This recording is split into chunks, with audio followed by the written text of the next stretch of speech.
Hi friends! Welcome to Beauty by Tree. I'm Tree and I am so excited you decided to spend some time with me. Today's video is going to be a little bit different. I've done one other video kind of like this, and it's going to be kind of more of a story time slash life update slash talking about self-care, and as you can see there's a lot of fun stuff behind me, so I should just get into it and explain why I have all of this. So if you would like to see me go through a few gifts I got from friends, then keep on watching.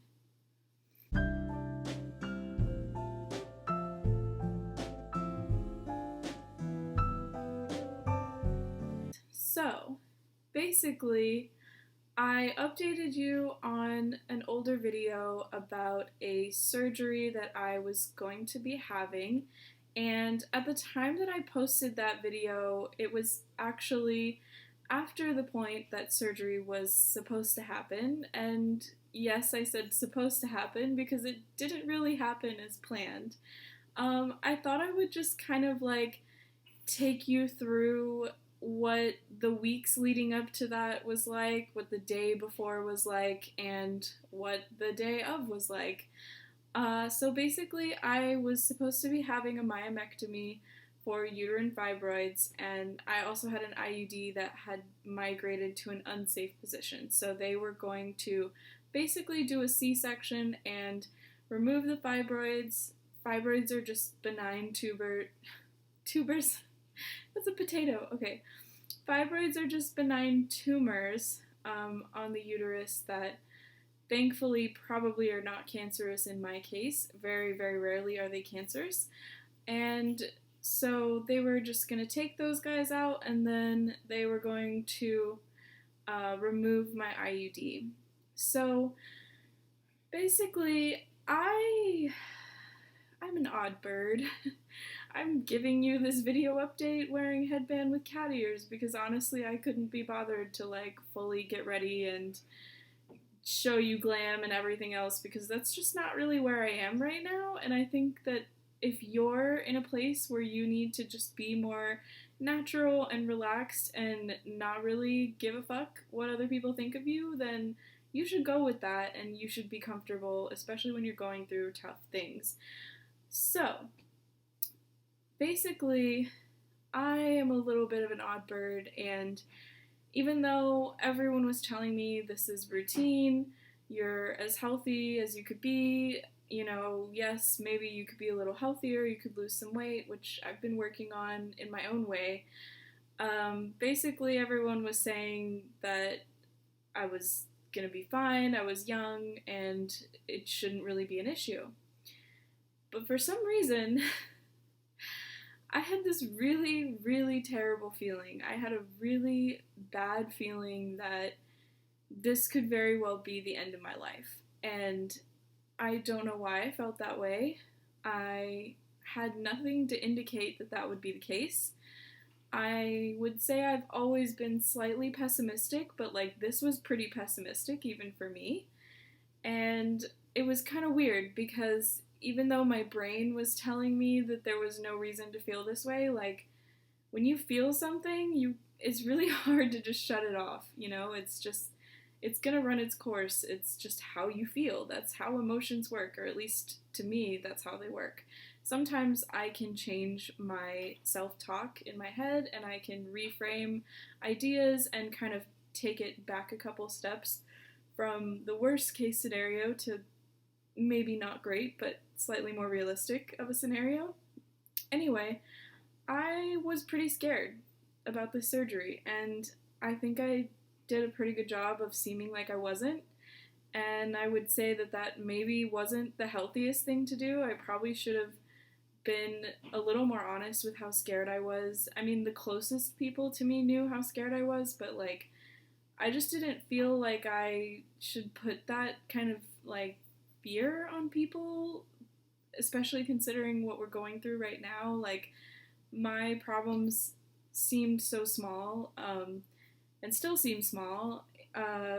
So it was really kind of tough to decide like how to act and how to react to things and what to share with people. But basically for the past month before my surgery, I was kind of like living like I was gonna die, and not in a bad way. Like I wasn't drinking to excess or like making a bunch of rash, crazy decisions. Like more so, I just was trying to reach out to as many friends and family as I could and like explain what was going to happen and explain that like it was really important to me to either see them in person or over video chat or on the phone or something, just catch up and like basically tell people what they mean to me and like how I really feel.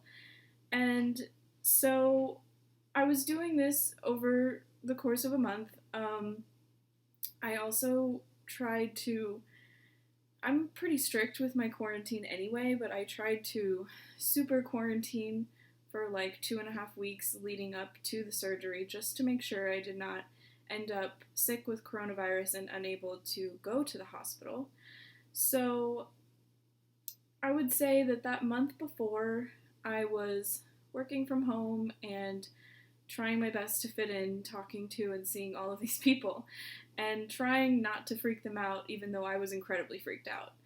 And I think the people that knew me best probably knew I was not as calm as I said I was, but and I don't want to make it sound like I was constantly not calm. The way I would describe it is like I was living my everyday life, but when there were moments that I just like was not thinking of anything else, like my mind was totally clear, it would just kind of like pop in there like, you're having surgery, you're gonna die, you may wake up without a uterus. Like all of the worst things I could think of, they were kind of like intrusive when I wasn't keeping myself busy. So a lot of my time that was free, I was trying to keep busy. I was trying to cook and learn new recipes and talk to my friends. So that's what the month leading up looked like. The day before, I'm pretty sure that let's see, what even did I do? Now it's all like a blank. I'm pretty sure that the day before I did work and I was making sure to wrap up all of my projects and have everything set up so that my boss could continue on without me and, not even know I wasn't there. And at the end of the day, I think I cooked some red curry because I had to eat before midnight. That was the latest I could eat anything. So I cooked red curry, and I tend to procrastinate a little bit, so I ended up cooking like right up until the moment of truth, and I ate at like 11:45, which I think is kind of a good thing because then like I don't know, I feel like I had more food in my stomach or something the next day. So then I hung out and I played some video games. I've really been enjoying Move Out, which is from the creators of Overcooked, if you ever played Overcooked. And then at the end of the night, I had to take a shower. They asked that I take a shower with Dial soap.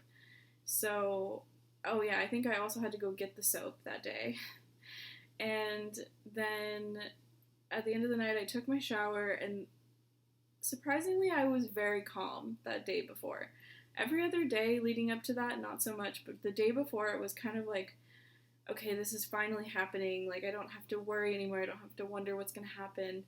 So I took my shower, and that was one of those moments where, like, didn't really have any other thoughts. So I was pretty scared. I was crying, and to be quite honest, I was imagining everyone in my life, like, finding out that I didn't make it, and imagining how difficult it would be for work to get into my computer or get the files they needed or get into accounts that they needed to get into. And, I was imagining my family finding out and probably immediately all going to be in the same place together.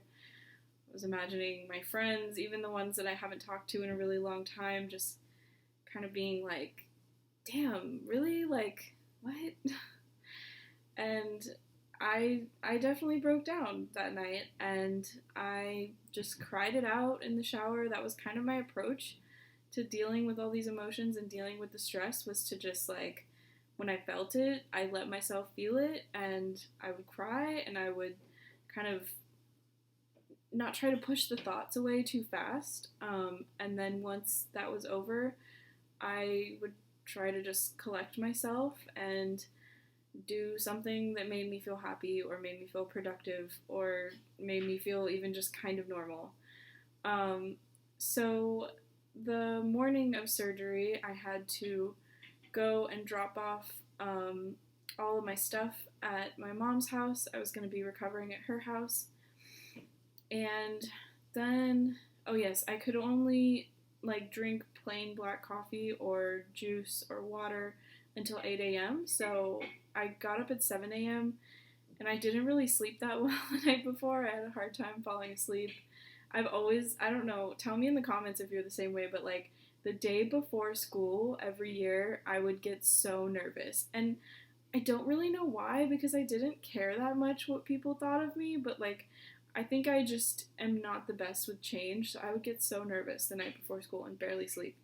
So I got up at 7 a.m. and I drank a whole 32 ounces of water, and I believe I had a little bit of black coffee, and then I had like a cold pressed juiced apple, and that actually was really filling for a breakfast. So I got everything ready for my mom's. I dropped that off, and then I got my bag for the hospital ready. I tried to take as little as I could, and I tried to make sure that everything could be wiped down and disinfected, because one of my biggest fears was contracting coronavirus at the hospital.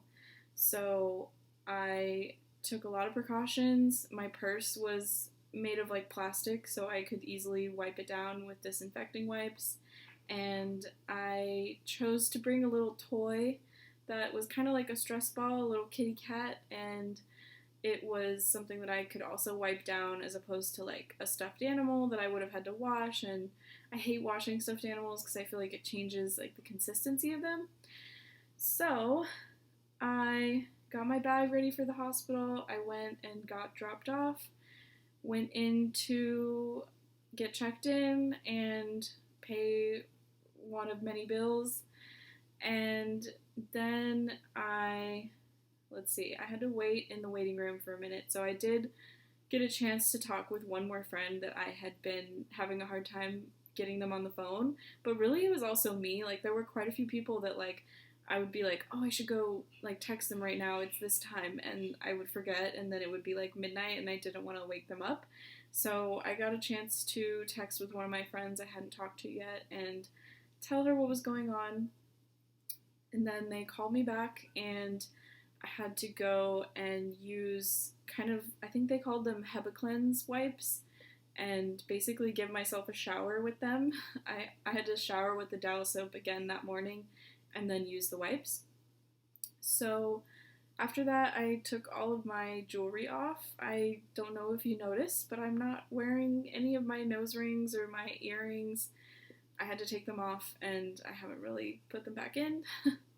So I got all dressed in hospital gown and the cap with my hair up, and I was ready for blood work.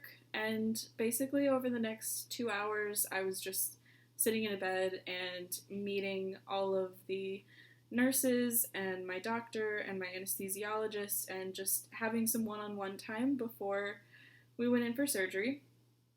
And I really appreciated that. I felt like every single person I met, they gave me all of themselves, they gave me a real connection, and they answered all of my questions. And I have a lot of questions. After I finished talking with all of my doctors, I had probably about another hour to go. So I was incredibly tired from the night before, and I actually drifted in and out of sleep for a while. And that was nice because I felt kind of rested when it was time to go back. So they wheeled me into the operating room, and they had already obviously given me an IV, and they gave me something to just relax, I think, before we before I got wheeled into the operating room. But to be entirely honest, the last thing I remember is being in the OR, looking around a little bit, telling them it looks like the scene where E.T. is like in a tent. And I remember them putting a bunch of blankets on me because it was pretty cold in there. And other than that, I don't remember anything else. I don't remember them saying, okay, we're going to give you the anesthesia now. I don't remember them telling me to count backwards. They must have just, like, I don't know. Maybe they told me and I don't remember. But so the next thing I remember is waking up in the OR and I'm freezing, deathly cold. I've never been so cold in my life. And I'm shaking. And I think I'm shaking because of the cold, but now I'm not so sure. And my first thought was, well, what the hell? They didn't do anything. I don't feel any pain. Like, there's no way I was under for a whole 3 hours. Like, what the hell happened? They didn't do anything. So they kind of start talking to me and they get me into the recovery room and they explain that after administering the anesthesia, I almost immediately went into anaphylaxis. And basically, anaphylaxis is an extreme allergic reaction. So I almost immediately broke out in full body hives, and I'm told that my blood pressure plummeted. And basically, I think it was like an episode of House in there. I think they instantly had to jump into action and figure out essentially how to save me because I came very close to dying. And they told me that they ended up pumping me with a bunch of antihistamines and steroids and essentially decided that they had to abort the surgery because there was no way to keep me under. Obviously, something was wrong. And I was not reacting well to the medications. So luckily they were able to do a lesser procedure to get my IUD out because that was one of the most pressing parts of all of this is that the IUD needed to go immediately. And essentially, I woke up in the recovery room, they explained all of this to me, and I was just kind of like, oh, well, that's not good. But I knew it. I knew something weird was gonna happen. Like, I don't know why, but I knew it. And so I remember my doctor talking on the phone with my mom. Actually, I think my doctor talked to me, and then I think the nurse in the recovery room was talking to my mom and explaining everything. I don't know why this mattered. I think because they were trying to see if I was turning blue, but like I had gray nail polish only on one hand, by the way. Oh yeah, that's something I did the night before. I painted my toes, and apparently I only painted one hand and forgot about the other. So I woke up and I was like, why is my nail polish chipped? Like, I just painted this yesterday. And I remember hearing the nurse talk to my mom and say that they were trying to check on something and they had to chip my nail polish, and so I was like, okay, whatever. But basically, I had an oxygen mask for a little while, and then they took me into my room where I was by myself for the next, I don't know, day, essentially. Maybe less than a day, maybe like 16 hours. So when we got up there, I was still kind of foggy from the anesthesia, but I don't think I was quite as foggy as all the nurses, like, expected me to be, because I think in some ways people were reading my chart and not fully understanding that I didn't have the surgery. So they were, like, really surprised that I could, like, move myself from the, like, wheelie bed to the permanent bed pretty easily, and, like, I got up to use the restroom not too long after going to that room, and they were like, whoa, whoa, whoa, like, you're at fall risk, be careful. And I was like, I'm fine, like, I have this walker, I'm fine. So, essentially, I spent that night and the next morning in the hospital. being monitored. They wanted to make sure that I didn't have any like nausea or problems from the anesthesia after the major problem I had just had. And they also were just kind of making sure that my appetite came back correctly and that I could walk. But it was really funny. I kind of felt like a kid because I was a fall risk, so they had an alarm on my bed that it would go off if I got up. And actually, I didn't know where the button was to call the nurses. So the first time that I needed them, I was like looking around my bed, looking, couldn't figure it out. And I was about ready to just get up out of the bed to call them by using the alarm. And I finally found the button, so I did not do that. But honestly, that night and the next morning in the hospital, it kind of just felt like I was on some little vacation by myself. I just watched TV and I texted my friends and family, talked to some people on the phone. I was so fortunate that my mom was receiving all the correspondence from the hospital and she was texting all of my friends and family. My sisters also helped with that. They had a whole list of people to reach out to as soon as I was out. And my boss was also doing the same with some of my work colleagues. So yeah, I pretty much just ate a bunch of turkey sandwiches because they had already closed the kitchen that night and I was just so hungry. I don't know why. I was so thirsty and I was so hungry. Probably for about like 4 days after that. So I would say by Sunday, like the kind of foggy brain, getting things wrong was mostly gone by Sunday. Friday, the next day, I went home to my mom's house in the mid-morning, and I spent a day and a night over there with her, just kind of sleeping as much as I wanted, relaxing, and, just kind of taking it easy, because apparently I almost died.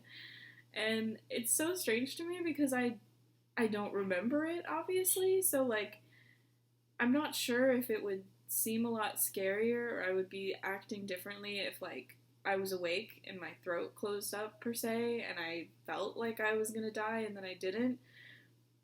It's kind of like just some weird dream. Like, I woke up that everyone was telling me this is what happened.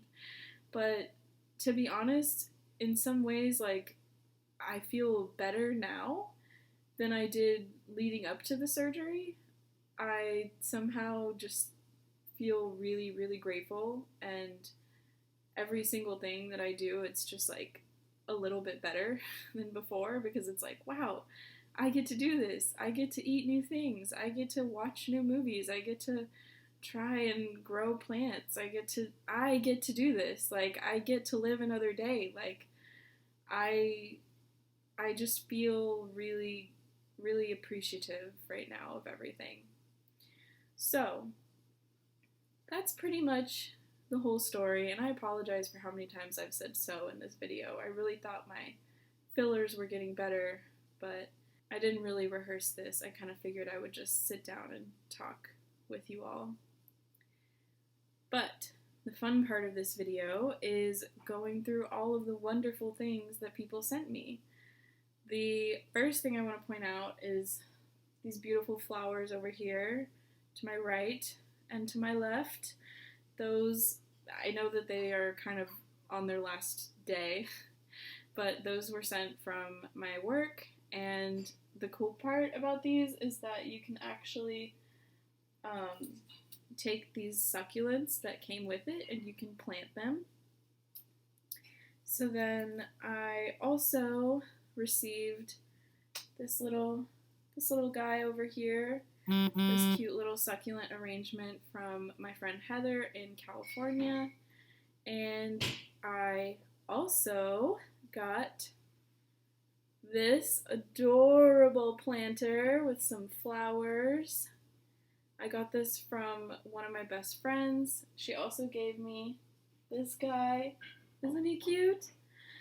And then she also sent me a card, which I was thinking about reading on camera, but I think this video is going to be really long, so I will just say it was beautiful, and the envelope is my favorite color, and it made me want to cry when I read it because it was just so poignant and accurate, and I really love you to my friend that sent this.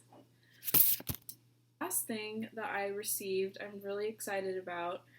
Some of my coworkers kind of got together and sent me a gift card to a grocery store, which I'm so appreciative of.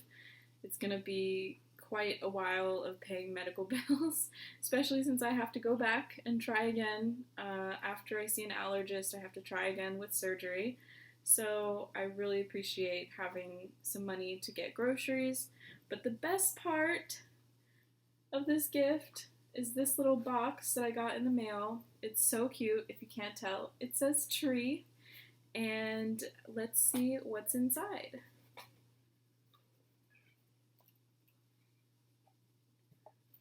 Oh, wow. Oh, this is like a perfect little spa box. Okay, let's see if I can have you see that. Hopefully you see that. Let's just take a quick little thumbnail. How can I do this? Okay.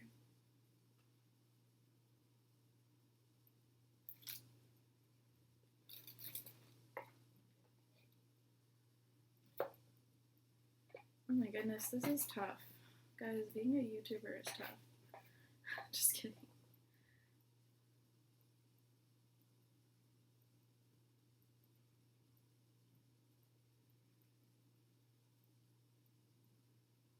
Alright, hopefully I got it. So, oh my god. 800th time saying so.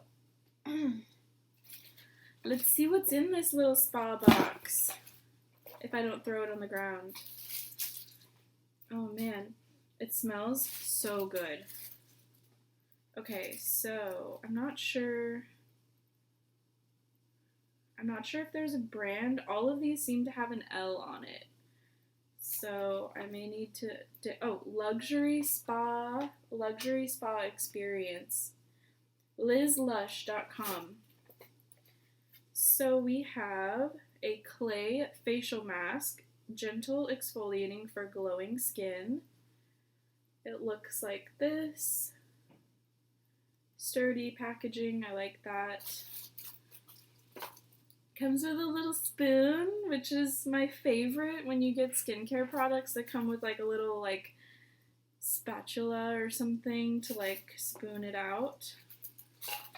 Let's see. We've got lip balm, nourishing, protecting, and healing. It looks like this is 100% natural, non-GMO, and unscented. We love a good eco-friendly and natural product. I love lavender. I thought all of this smelled like lavender. This is a lavender cleansing and moisturizing soap.